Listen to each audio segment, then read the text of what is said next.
Bonjour à toute la nation ivoirienne. Bonjour à toutes les autorités, à toutes les personnes influentes de la Côte d'Ivoire. Ici, c'est la famille Koné.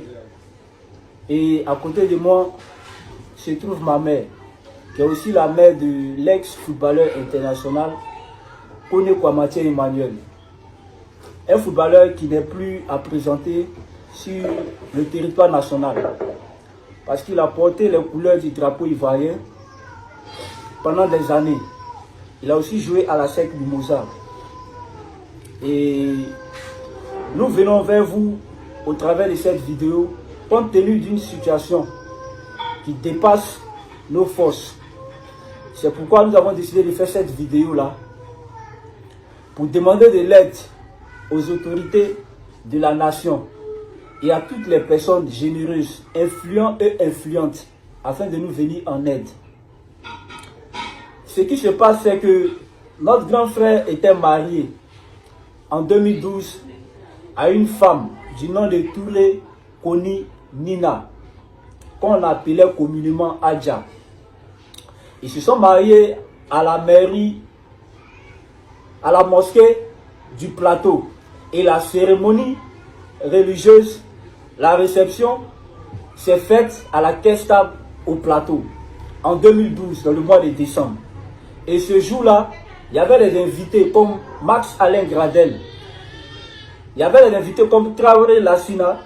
Et c'est même, paix à son âme, feu commandant Ouattao, qui était le parrain de son mariage en 2012.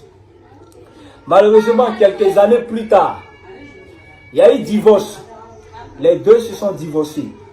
Et dans le courant 2019, nous avons reçu une convocation de la part du tribunal de première instance d'Abidjan, nous convoquant pour occupation illégale du terrain de Mme Touré Koni Nina, qui était l'ex-femme, ou du moins qui est l'ex-femme à notre grand frère.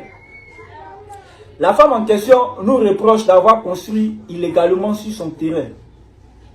Ce qui est faux. Puisque pendant qu'elle était mariée à mon frère, le terrain l'appartenait. Elle a vendu le terrain à notre grand frère au prix de 16 500 000 francs. Et le paiement s'est fait en plusieurs échéances. En ce moment, ils étaient en Europe. Et notre grand frère évoluait en Grèce. Et le paiement se faisait aussi au travers de l'ex-international ivoirien Djarasouba Zera, qui a aussi joué à l'équipe nationale, qui est aussi un témoin de l'affaire.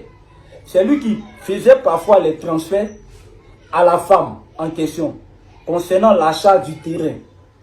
Et le paiement, tout a été fait.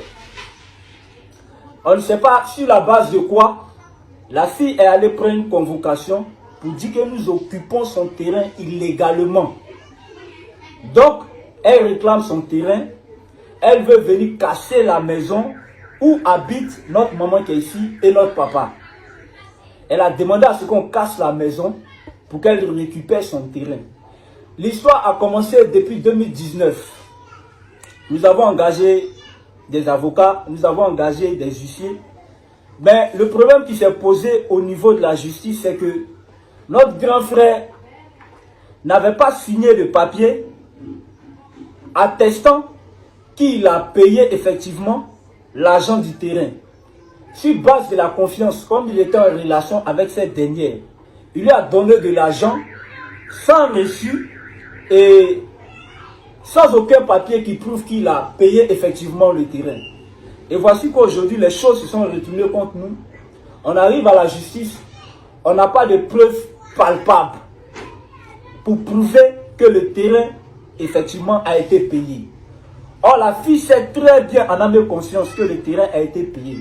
Et lorsqu'ils sont arrivés à la justice, elle dit ne pas reconnaître notre grand frère, qu'elle ne l'a jamais vu. Et que c'est 2022 qu'elle a pris connaissance que son terrain est occupé illégalement. Pourtant, nous avons déménagé ici, nous avons commencé à habiter dans la maison depuis 2012. nous habitons la maison. Et elle-même, elle effectuait des visites ici. À plusieurs reprises, elle a effectué des visites ici. C'est en 2022, elle déclare à la justice que c'est en 2022, elle a découvert que son terrain est illégalement occupé. Cette affaire a traîné à la justice pendant plus de 3 ans. Et le verdict a été donné par les juges, disant que on donne autorisation à la dame de récupérer effectivement son terrain. Donc, elle veut venir casser le terrain. Actuellement, je vous parle, ce sont les barrages qui sont derrière notre maman comme ça. Ce sont les barrages que nous avons fait sortir. Et pour vous dire vrai, papa et maman n'ont nulle part où partir. C'est la seule maison que leur fils a pu construire pour eux.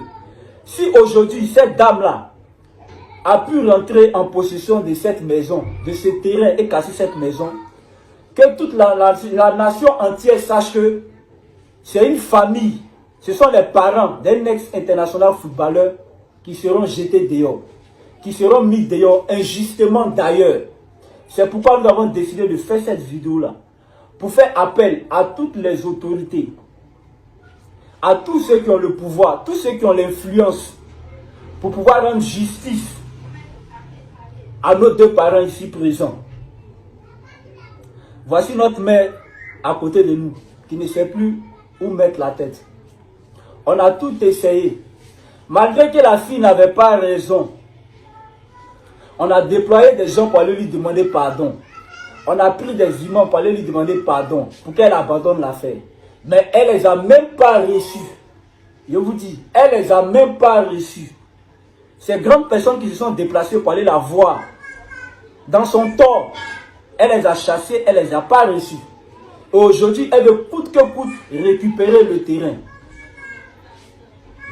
S'il vous plaît, je demande à toutes les personnes influentes de nous venir en aide.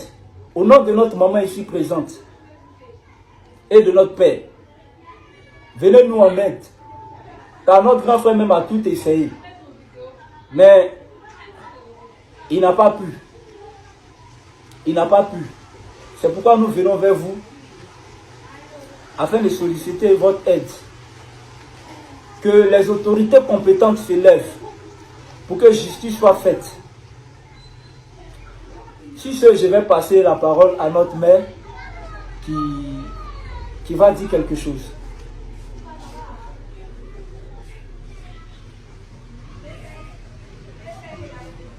Amen. Oui. Bonjour d'abord à tout le monde. Aujourd'hui là, moi, je n'ai rien, je n'ai personne. Adja, je l'ai aimé de tout mon cœur. Mais Adja veut me mettre au dehors aujourd'hui à cause de l'argent. Elle dit elle va me chasser. Elle dit elle va envoyer la machine pour détruire cette maison-là. Où elle va me mettre là, je ne sais pas. La maison là, je suis ici. Si la machine là vient là, ça va m'écraser aussi. Avec la maison. Parce que vraiment, je ne sais pas où partir. Je ne sais pas. Donc vraiment, aidez-moi. Aidez-moi vraiment. Tout le monde. Drogbao, Yayao, Bitoko, tous ceux qui peuvent m'aider, tous ceux qui peuvent se lever pour cette affaire-là, ils n'ont qu'à m'aider au secours. Au secours. Makoso, vous tous, aidez-moi. Au secours, au secours. Il n'y a personne, aidez-moi. Donc, vous avez entendu notre maman. C'est le cri de cœur d'une maman qui n'a plus d'espoir. D'une maman qui n'a plus d'espoir. Donc, j'ai ici même la photo de la dame en question. Vous allez voir sa photo. La voici qu'elle a aux côtés de notre grand frère. Mais quand ils sont arrivés à la justice, elle a nié ne l'avoir jamais connu. Elle dit qu'elle ne l'a pas connu, malgré le fait qu'ils ont 2 enfants. Et il y a un détail que j'ai oublié de mettre. Quand ils sont arrivés à la justice, elle dit que l'argent que notre grand frère lui avait remis pour la maison n'était pas en réalité pour la maison, mais que c'était l'argent des enfants. Ce qui est archi faux. Le joueur Diarasuba Vieira, quand il a pris l'affaire, il s'est déplacé, il s'est rendu chez la dame pour aller lui parler, pour lui dire que ce qu'elle fait, il faut qu'elle arrête. Parce que lui, il était un témoin. C'est lui qui prenait l'argent parfois pour l'envoyer. Mais la fille n'a pas voulu écouter. Elle n'a pas voulu écouter. Et voici ce qui est arrivé aujourd'hui. Voici la convocation qu'on nous avait envoyée en 2019. Voici la convocation où notre papa a été convoqué pour cette affaire. Voici. Donc aujourd'hui, nous implorons l'aide de toutes les autorités politiques, de toutes les autorités compétentes à la matière, pour venir vraiment en aide de cette famille. Nous n'avons pas beaucoup de choses à dire, mais c'est sur ce que nous allons nous arrêter sur cette vidéo. Nous habitons Yopougon, quartier Maroc, derrière la station Petrosi ou par Carrefour Tikenja. Pour ceux qui vont vouloir rentrer en contact avec la famille, je vais vous laisser le numéro de maman ici. Vous allez nous contacter. Vous allez nous contacter. Je vais vous laisser le numéro de maman. Vous allez nous contacter, puisque c'est elle qui est sur les lieux ici. Le numéro c'est le 07 29. Deux fois 07. C'est ce que j'ai dit. J'ai dit 07. 2 fois 07 29 45 08. C'est la ligne directe de notre maman. À tous ceux qui vont réagir, vous pouvez nous appeler à ce numéro. Vraiment, nous comptons sur tous les